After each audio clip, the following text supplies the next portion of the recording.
Programme ना चली और जो मुकालमा सुनना हो लगिन उससे बेहतर बल्कि लाख गुना बेहतर सबसे अच्छा जो प्रोग्राम के मुकालमा बटे सबसे लास्ट में वही खतरा रखल गया ताकि सब के रहो आराम से बैठो रहो और कुछ चीज सुने की कोशिश करो। क्या कि लड़का बहुत मेहनत के लिए बड़ा सन, अब ज्यादा टाइम ना लगे, सबके इत्मीनान से बैठो। और जो इधर उधर तफरी करा था बाहर टहला था वो पंडाल में आके बैठी तो ज्यादा बेहतर रहे। मुख्तसर तकरीर करें। मेरा नाम अंजुम बिन हबीब मियां। मैं अपने गांव के मकतब इस्लामिया जामा मस्जिद बिस्बनिया में अपने उस्ताद हाफिज मौलाना मोहम्मद करीमुल्लाह साहब के पास तालीम हासिल करती हूँ। मैं आपके सामने तकरीर पेश करने जा रही हूँ।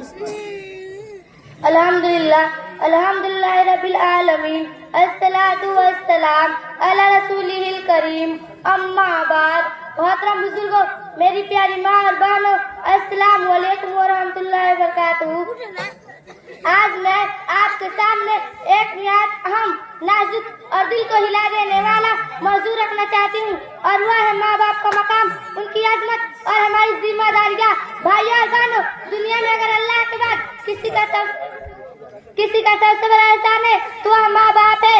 माँ वह हस्ती है जिसने हमें तकलीफों के साथ अपने पेट में रखा, दर्द पर दर्द बर्दाश्त किया, और बाप वह हस्ती है जिसने धूप मेहनत और परेशानियों में अपनी जवानी कुर्बान कर दी ताकि औलाद राम की जिंदगी गुजार सके।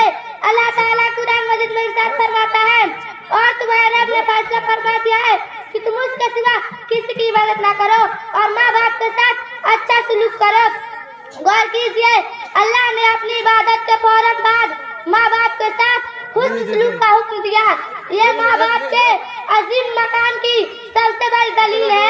एक साहब ने रसूलुल्लाह सल्लल्लाहु अलैहि वसल्लम से पूछा, या रसूलुल्लाह, सबसे ज्यादा हुस्न सलूक हकदार कौन है? आप सल्लल्लाहु अलैहि वसल्लम ने फरमाया, तुम्हारी माँ। फिर पूछा, उसके बाद फरमाया, तुम्हारी माँ। तीसरी बार पूछा, फरमाया, तुम्हारी माँ। चौथी बार पूछा, फरमाया, तुम्हारा बाप। भाई और बहनों, माँ का दर्जा इतना ज्यादा क्यों? क्योंकि माँ ने हमल की तकलीफ उठाई, पैदाइश का दर्द सहा, रातों को जाग जाग कर हमें पाला। बाप का मुश्किल कर कुर्बानी देता है, अपनी ख्वाहिश मार देता है, अपनी थकन छुपा लेता है, सिर्फ इसलिए कि औलाद को कम महसूस न हो। हम में से कितने हैं जो बाप की आंखों की थकन कर पाते हैं? कितने हैं जो माँ के आंसुओं को समझ पाते हैं? आज का सबसे बड़ा अलमिया यह है कि माँ बाप बूढ़े हो जाए तो बोझ लगने लगते हैं। जरा सी बात पर बदतमीजी, ऊंची आवाज, हुक्म चलाना, और बाद लोग तो ओल्ड एज होम भेज देते हैं। याद रखो, जो आज अपने माँ बाप के साथ करेगा, कल उसकी औलाद उसके साथ वैसा ही करेगी। नबी सल्लल्लाहु अलैहि वसल्लम ने फरमाया, अल्लाह की रजा माँ बाप की रजा में है और अल्लाह की नाराजी माँ बाप की नाराजी में है। जो शख्स माँ बाप को रुलाता है, चाहे जितनी इबादत कर ले, अल्लाह उससे राजी नहीं होता। भाइयों और बहनों, हम पर लाजिम है कि माँ बाप से नर्म लहजे में बात करें, उनके सामने उफ तक न कहे, उनकी खिदमत को बोझ न समझे, उनके लिए दुआ करे, उनकी बात को गौर से सुने।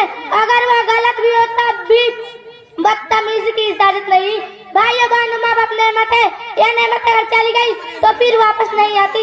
आज अगर वह जिंदा है, उनकी कदमों में जन्नत तलाश करो, वरना कल कब्र जा करो ना, किसी काम नहीं आएगा।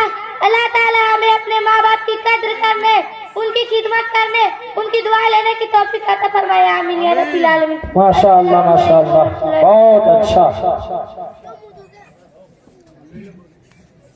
जइया लोगन मत, आखिर में एगो प्रोग्राम बा, मुकालमा बहुत बढ़िया बा, जे जाई उ बाद में पछताई, तो पछताए के नहीं थे। अब आओ लोगन, अरबुन खातून आए अपनी तकरीर पेश कर, जल्दी आए, टाइम नहीं है। अरबुन खातून।